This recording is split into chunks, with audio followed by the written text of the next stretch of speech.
లో ఉన్నటువంటి 41,000 మంది ఎంప్లాయీస్కి అట్లాగే కాంట్రాక్ట్ ఎంప్లాయీస్గా ఉన్నటువంటి 30,000 మందికి పంచబట్టడం జరుగుతూ ఉంది.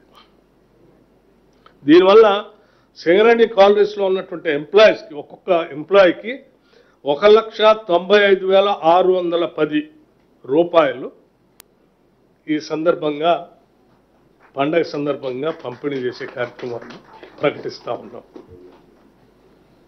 1,00,000 నేను మళ్ళొకసారి చెప్తా ఉన్నాను, ప్రతి కార్మిక సోదరుడి కుటుంబాలకి 1,95,610 రూపాయలు 1,95,610 రూపాయలు ప్రతి కార్మికుడికి దీని ద్వారా పంపిణీ జరగబోతా ఉంది.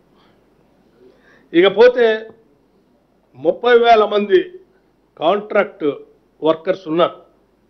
సింగరేణి చరిత్రలో ఇంతవరకు ఎప్పుడు కూడా వాళ్ళకి లాభాల్లో వాటా పంపిణీ చేసే కార్యక్రమం ఎప్పుడు జరగలేదు.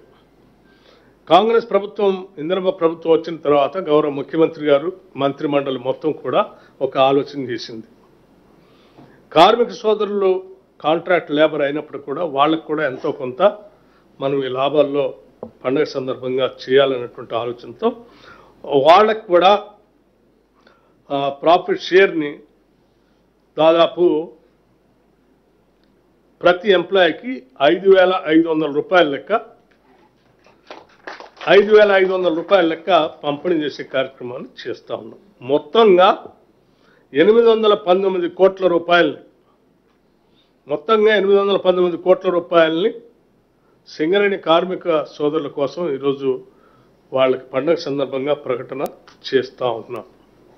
ఇవి కాకుండా దీపావళికి సంబంధించినటువంటి ప్రకటన చేసే కార్యక్రమం కూడా ఉంది.